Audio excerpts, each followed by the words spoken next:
Manx Radio Podcasts, powered by Shaw. The Nation Station,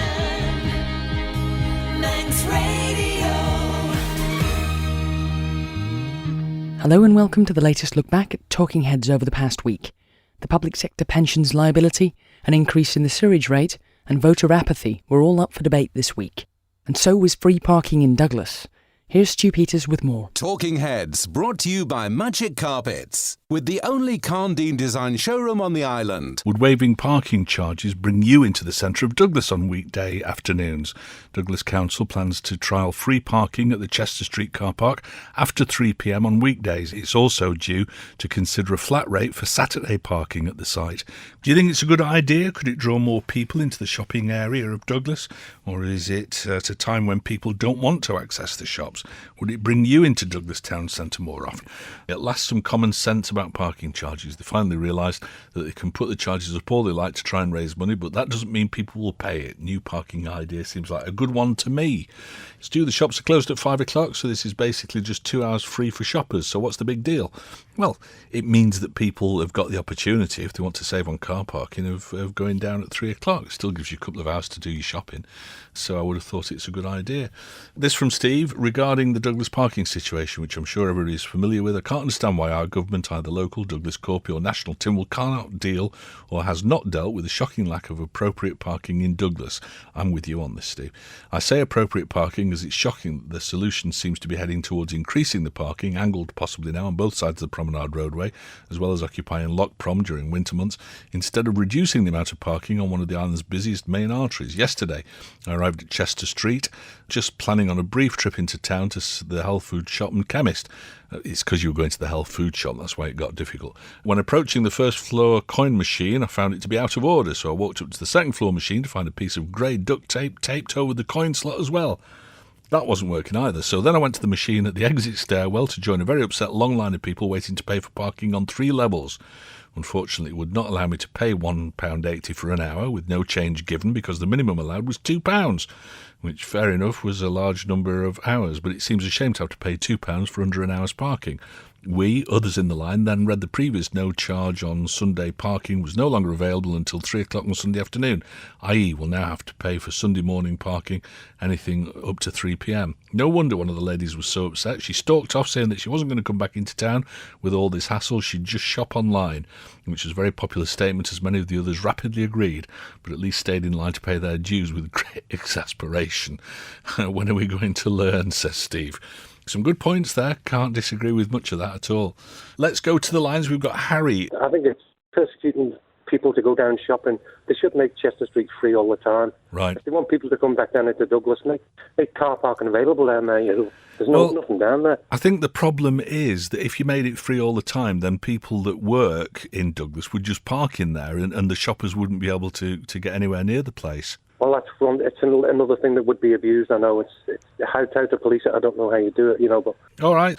The 4 main car parks in Douglas have at least 35% government contract spaces, says another contributor. Stu, I've not shopped in Douglas for 15 years. Parking charges are not the reason. It's because it's rubbish, says Rich. That's a bit rich. Rubbish? It's not rubbish. It's different, maybe. I certainly wouldn't call it rubbish. I think it's a great idea to introduce free parking in the capital. We're always banging on about buying local, so why not draw potential shoppers in at quiet times to increase footfall? Good work, says Adam. Yeah, I think that's probably my approach to it as well. Free parking, come to Ramsey, says Mickey. Thank you to our Shop Ramsey correspondent. Stu, I think both proposals are worth trying. I'll certainly use the £2 all day on Saturday. I've phoned the town hall today. Chester Street's free on Sundays. They're going to make sure the signs are clear. The car park was certainly busy last Saturday, says Peter. Right, thank you. You need to call. It's a good idea, she says. It means people will start making appointments with the doctor after 3 p.m. Then we won't have to pay to go and see the doctor. Yeah, well, if you go to that surgery, yeah, absolutely. Hi, Stu. Parking. We don't know how lucky we are. I regularly visit relatives in York where parking's around $2.40 an hour, says Liz. You're right. The Nation Station, Manx Radio. Is the sewerage rate the best option for charging for the services provided by the Manx Utilities Authority, the MUA? From next year, if Tynwald agrees, the rate charged for sewerage services will go up by 50%, from just over 61 pence in the pound to 92. The Manx Utilities Authority says, although unwelcome, charges in the island compare well with those in many parts of the United Kingdom. The MUA commissioned a review of charging regimes in the UK as a benchmark for the Isle of Man. Is putting the charge on the rates the fairest option, or would sticking with the original flat fee have been preferable? What should the charge be linked to? Is there any way that you can link the charge to the amount of water we use by meter? I don't see why areas with cheap rates get a better deal, says Alan. I'm just looking at the actual report itself from Cornwall Energy, and it says in Alf Cannon's opening remarks, the review also clarifies the metering debate, which has been on and off for decades. The report concludes that domestic metering is not economically viable for our island community, and that the significant costs of installing water meters would be better invested improving water quality standards in our marine environments. OK. Economic case for introducing meters in the Isle of Man is very weak, primarily as water supplies are not generally constrained, therefore have low marginal costs, etc., etc. Our analysis found strong evidence that the cost of rolling out water meters and the ongoing costs associated with metered charges would outweigh the benefits on the Isle of Man, according to Cornwall Energy. Let's have a look at some more of your comments on this. We are metered on the amount of gas and electricity we use, why not water? Well, I think that we've just answered that, hopefully. Let's go to the lines. We've got Gordon on who wants to talk about this. I think this business of basing it on rateable value is deeply unfair. Yes, I agree. I think the user should pay. Yeah. As an example, in our household, there are two of us. I'm retired, my wife works part-time. Now, our toilet tax, which was £50 in year one, was £146 this year. And under the new proposal, it will go to £213. Yes. I think if there's a household with 3 or 4 people in it who are all working, they should pay more. Absolutely. And I think it's deeply unfair. Yep, absolutely. But that would mean water meters, and this report has specifically ruled out No, the idea of well, this water isn't meters. this isn't a water rate; it's a sewerage rate. We pay water on top of that. Right. Which, okay, there's a different argument there for metering of water, but this is nothing to do with water. This is for what goes down your sewers. Sure, but I mean, a way of measuring that is the amount of water it takes to flush it away, I suppose. Perhaps, so, yes, that might be the answer, yeah. All right, Gordon, thank you very much for your call, but I agree with you. I've always thought that, you can't really argue with the logic of a user pays principle as far as charging for anything is concerned. Stu, what a load of waffle from Alf. If we're all in this together, why doesn't he pay his parking charges? They didn't want to pay for their pensions either, says Bill. Stu, my folks have a water meter, and if they don't use enough, like Manx Gas, they get charged more. Well, in that case, meters might not work. Stu, what happened to Alan Bell's statement about all the large rises had been done? Is this just the next round of increase? Next it's going to be Gorn wanting another massive something in road tax. Well, we thought it was all done, didn't we? But I suppose as budgets are announced and as Treasury sort of clamps down on departments, then they're going to have to find the money from somewhere. How much does a metre cost? I'd be prepared to pay for it to save money in the long run. I'm not sure. I have a feeling somewhere there's some sort of a bell ringing in the back of my memory somewhere that it's about £300, I think, per house to have a metre fitted, but don't take that as gospel. Stu, makes you wonder, taxes for this and that, increased charges, etc., etc. If government is unable to reduce its costs and therefore has to raise additional funds, let's just increase the income tax and be done. A lot less administration, consultations and discussion, says Malcolm. If we adopt the principle of the user pays in relation to sewage charges, why are the residents of Peel and London, etc., having to pay now when their sewage will continue to be dumped at sea untreated for years, says Jenny. Well, yeah, but I mean, as a user, where it goes doesn't really matter as long as it goes somewhere. If it's somebody else's problem to remove it from your premises, then kind of that's what you're paying for. Treasury should be looking for funding Manx utilities, not making them raise their own funds. After all, Treasury is the banker for government. Okay, how about working out the toilet tax based on the size of your shopping bill? Yeah, I see what you did there, yeah.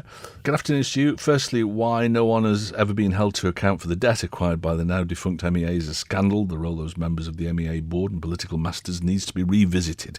Well, really? I mean, would it achieve anything is the question. Secondly, as ever, it's those who work hard and pay their taxes will be expected to pay for this shoddy negligence and ineptitude. The shortfall partly comes from the fact that we've lost a vast amount of our revenue due to the changes in the VAT agreement, which, whilst not wholly responsible, rests at the feet of several politicians who were quite happy to rub the UK's noses in it, with reference to how well the Isle of Man was doing comparatively to the UK. I think there might be a grain of truth in that, yeah. And so it comes to rest at the door of the private householder. I'm sure that those who live in public sector council houses will as ever be exempt from having to face an increase to their rent. I'm not sure, actually, but that's from Larry. Let's go to the lines, have a quick word with Eddie. Hello, Eddie. Just to let Larry know that public house tenants do pay rates, and also they pay the sewerage rate as well. Is it included in the rent? It's included in the rent, yes. Okay, good. Yeah, I wasn't sure, but I knew that somebody would correct us if he was wrong. And not so long ago, when it first happened, I spoke to my MHK and said about it's passing it on to us people who are on a fixed income. Mm. And as he went and said at the time, it's only £1 a week. Yeah. Well, now it's going to be £3 a week. Absolutely, yeah. All right, Eddie, nice talking to you. Thanks for calling today. Stu, I think the water charge should be per person. Surely that wouldn't be too difficult to work out, says Roz. Would be fairer, maybe. MUA Mr. Trick, all new builds should have a water meter fitted. That's from Kit the Other. Water meters aren't needed. A general combined water and sewage rate based on a per head basis is the only answer. Joe Bloggs, living on his own with 12 ensuite bathrooms, only has one bottom to use and wash, says Rich. Oh, mental image.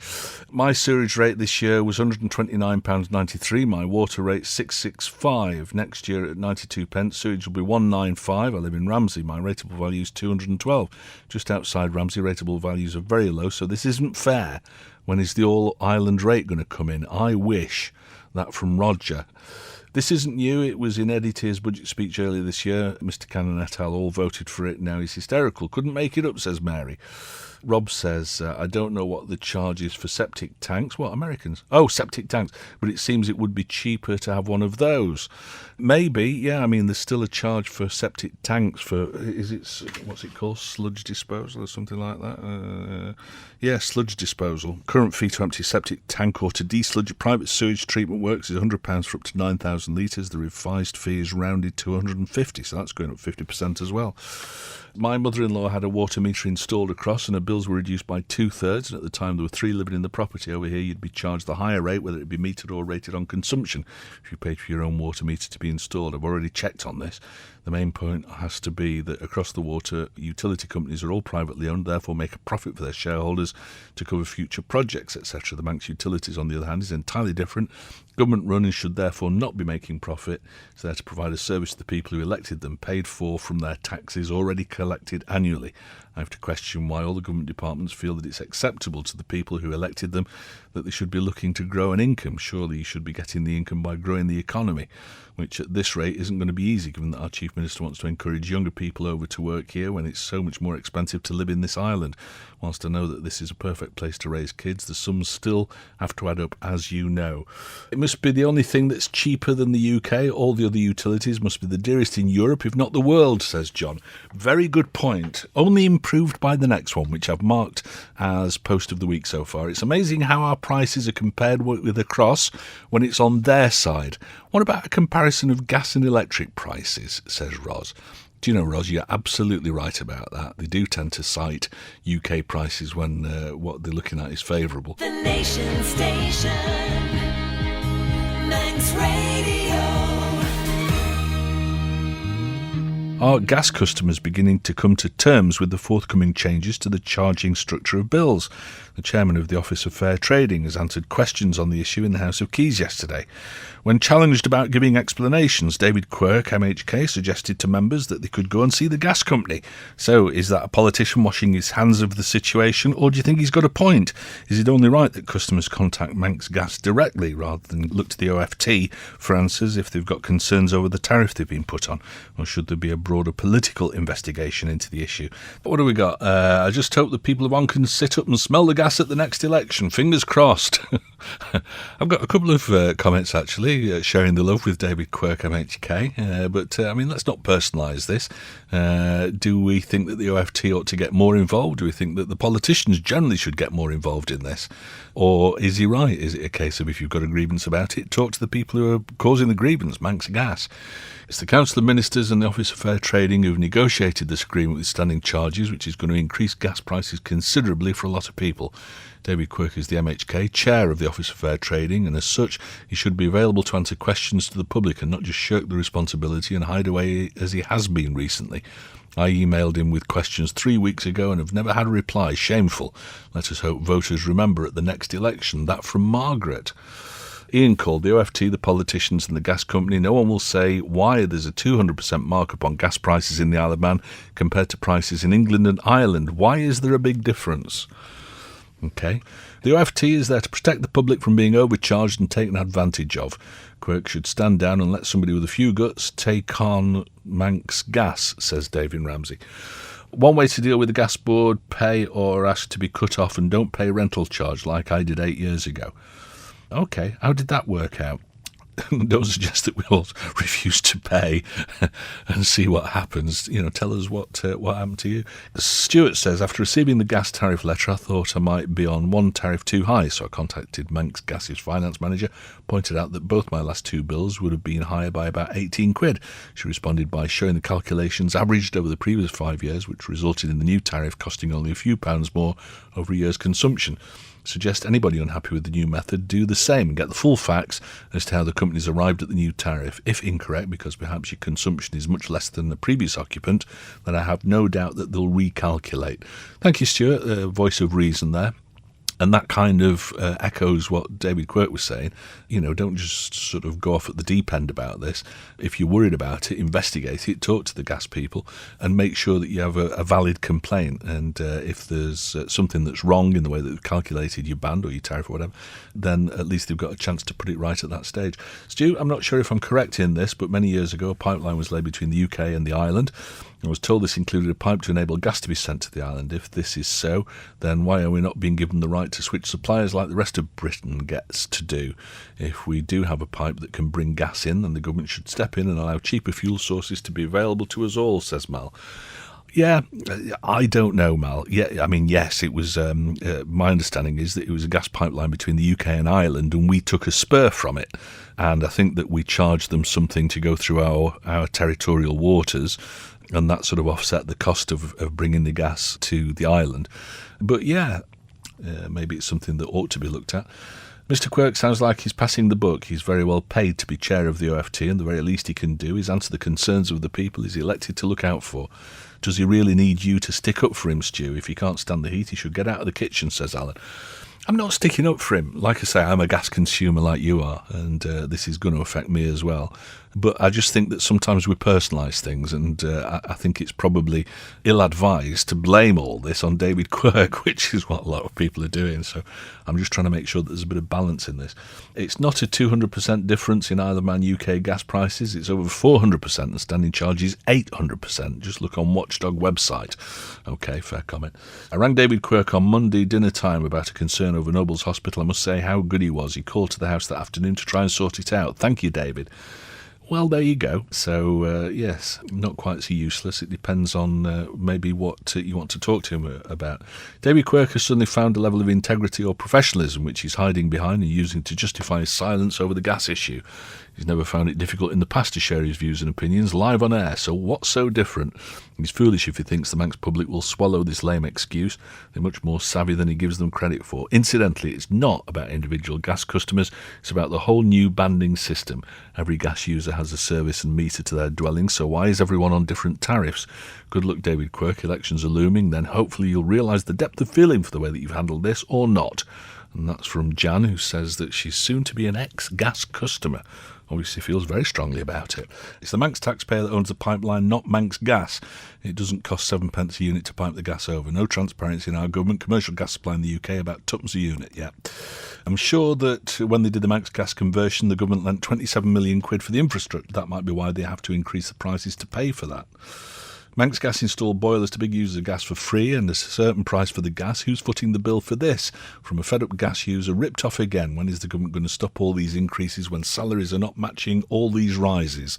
That from John. Talking Heads, brought to you by Magic Carpets, with the only Carndine design showroom on the island. You're listening to the latest Talking Heads podcast, featuring highlights from the programme over the past week. The Nation Station, Manx Radio.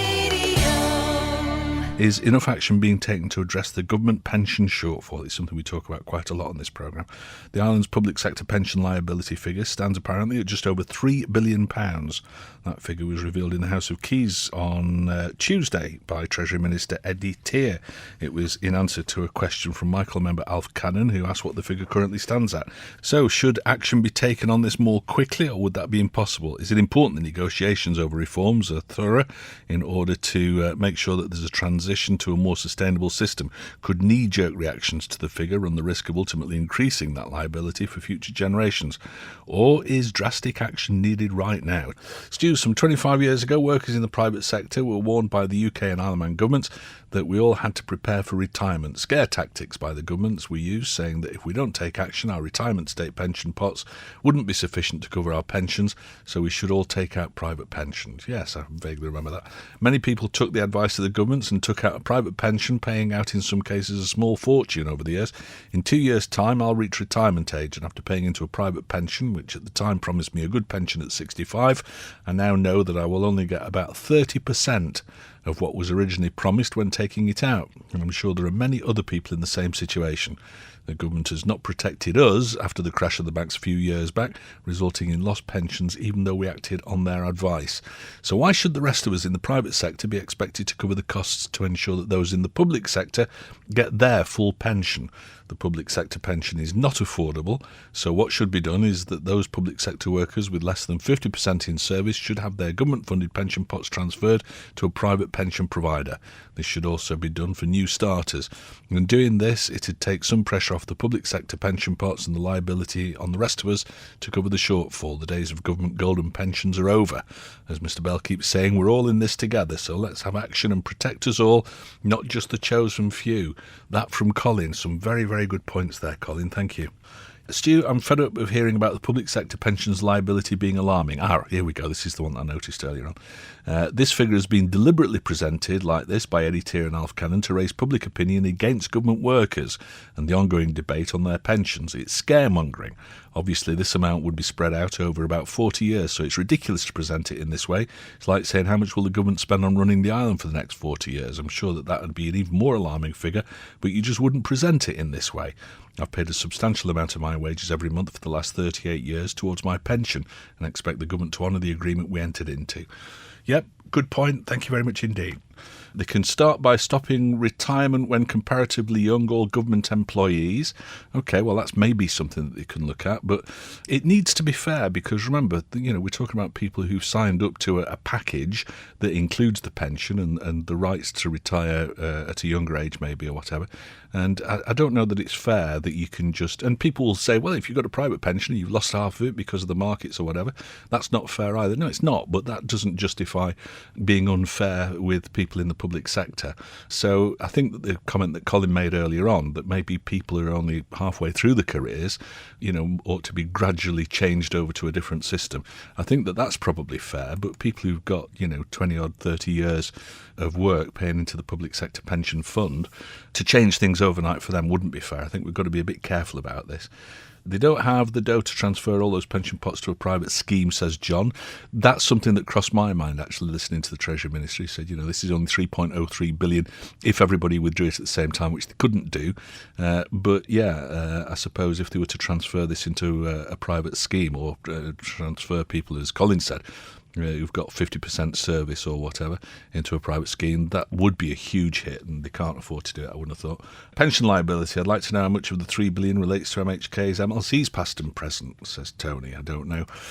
And it's not just the MLCs and MHKs, of course. I remember that when there was all this talk about the fact that they were going to have to contribute to their schemes, there was a list of people who were getting effectively free pensions, and I think it included the judiciary.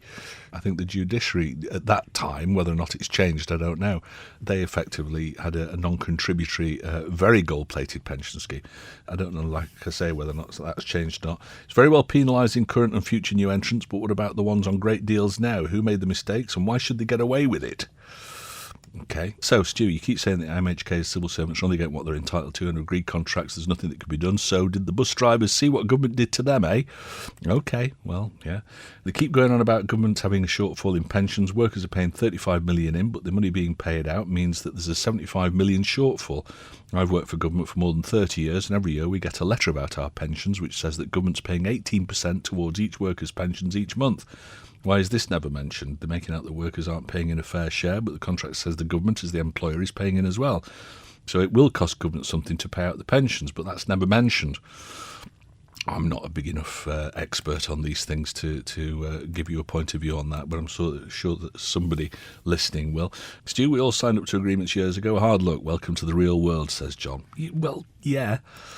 I know what you're saying, John. Stu, I can't understand the attitude of our MHKs who seem determined to protect civil servants from any form of changes or charges, including parking, and in particular their final salary pension scheme. It's totally unfair to expect those of us who work in the private sector and who are being advised that we'll be working into our 70s to continue to underwrite this scheme. Regards from Neil.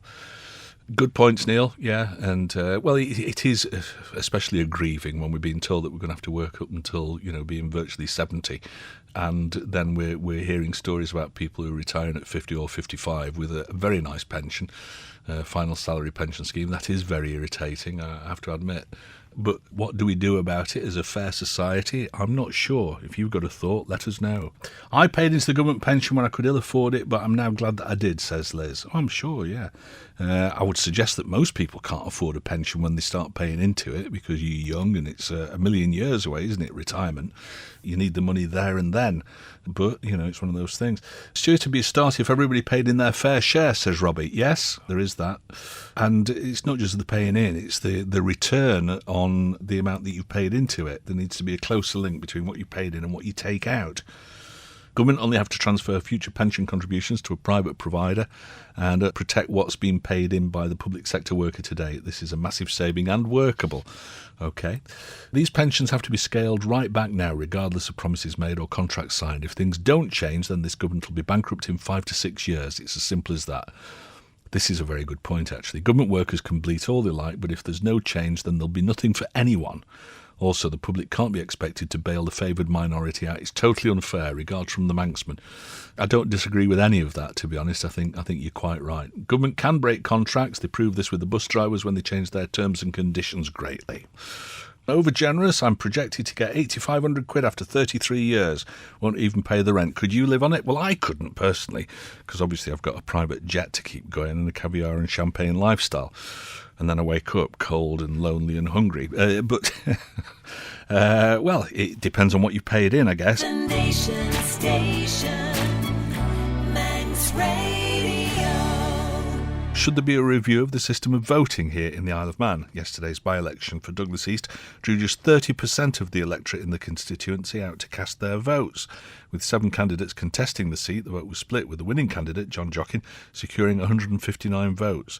Is there a need for the system of voting to be reviewed, or is the first-past-the-post system the fairest and simplest method of electing candidates? Is the turnout something that should be viewed with concern, or, given the weather yesterday and the close proximity of the general election, is the low number of voters turning out understandable? Tell us what you make of it. This from Roz, who says, and I agree with this, I think in this day and age we should be able to vote online as well as at the polling station. Let the Isle of Man have another first. Stu, I can't believe the apathy on this island, says Neil. We're in dire economic constraints and obvious lack of public trust in our current MHKs, and we get an electoral turnout of 31%. After closely following the last 3 island general elections, I've drawn the conclusion that the Manx public get exactly what they deserve, populist candidates and therefore organised chaos. An element of truth in that, I think, Neil. Stu, if you don't vote, you can't moan. Well, I'm not going to moan all year. People have the chance to vote and possibly change who represents them. If they don't vote, that's their own choice, but no doubt lots will still complain. Not me, Sylvia. I realise that I've lost the right to do that for the next 12 months. Well, 10 months. I'm not from Douglas and don't know any of the candidates, but the result tends to show a lack of interest in politics, as I think that there were other candidates that would have been better suited to national politics, whereas those that voted must have been more concerned with local issues, which is the role of the local authority. I agree with that. To secure a seat in the Parliamentary House with less than 20% of the vote is concerning, but unless the electoral system system changes, there's nothing we can really do. I would favour the STV, single transferable vote system myself. Maybe run a vote with the listeners, says Richard. Well, if you think that would be a better way, do get in touch and let's see. I don't think it's going to be a particularly scientific poll, to be honest, but Stu, the Douglas East result I find particularly worrying, a double whammy of voter apathy and frankly awful choice of winning candidate. Well, you can't say that. When are people going to wake up and realise that the Isle of Man is in a lot of financial trouble? We need a higher calibre of MHKs to solve the problem. That from John. Thank you, John.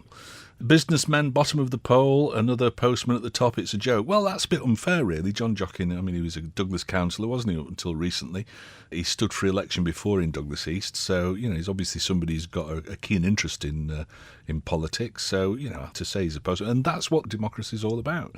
Butcher, baker, candlestick maker and all the rest of it. The alternative is that you have a system like in the UK where everybody had to go to Eton to get a top job, it would seem.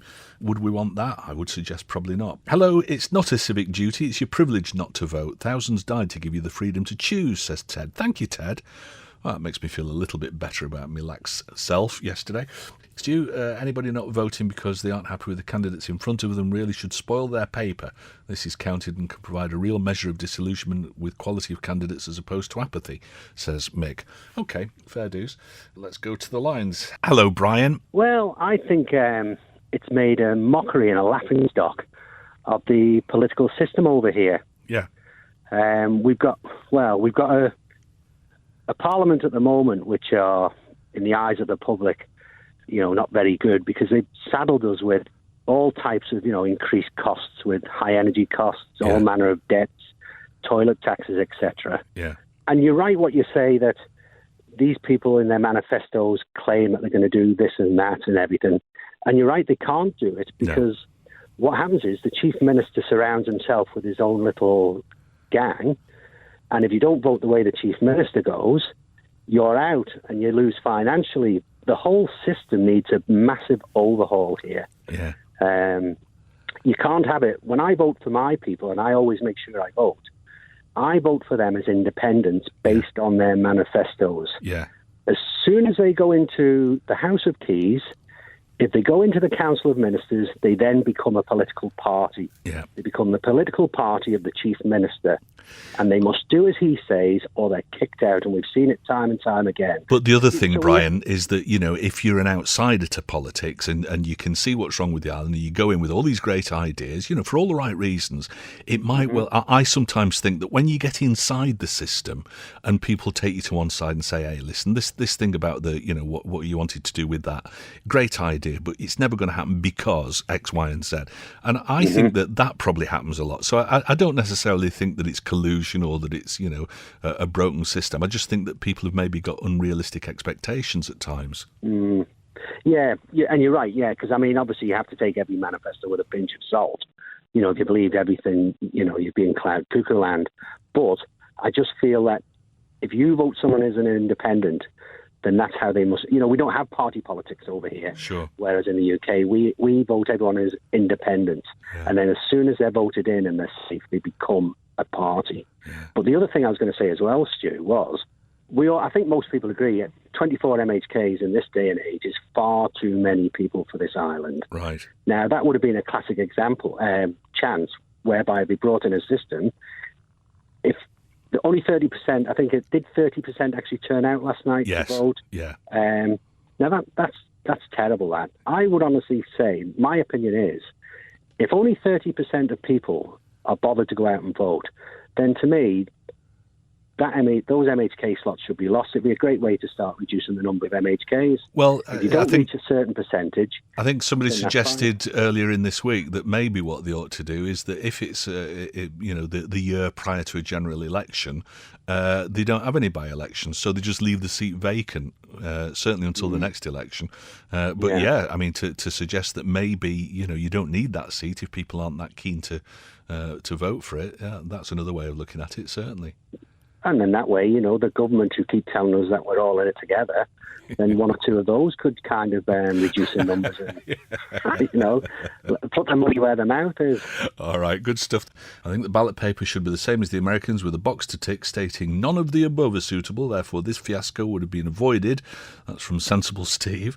How about offering a top quality package to attract new MHKs? Cut the numbers, increase the wage and have quality candidates. Well, yeah, whether or not you get them or not, I don't know.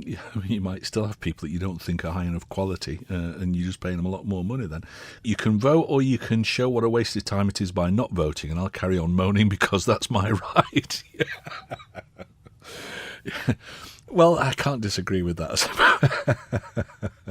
I'm just saying that I certainly won't moan about anything that John Jockin does over the next 12 months because I couldn't get off my lazy yesterday to go and vote. Talking Heads, brought to you by Magic Carpets, with the only Carndine design showroom on the island. That's it for the latest look back at Talking Heads. Our thanks to everyone who contributed to the programme. If you'd like to get involved in the discussion, you can call, text or email between midday and 2 p.m. on weekdays. Or you can share your thoughts at any time on the Facebook page, Talking Heads with Stu Peters. You can listen back to each day's programme in full using the on-demand section of manxradio.com, and the website's also where you'll find an update of what's being discussed each day. You can also keep up to date with that information by liking the Facebook page or following Stu Manx on Twitter. And if there's anything you think we should be discussing on the programme, let us know. Email talk@manxradio.com, and you can do that anytime. But that's it for now. So until next time, goodbye.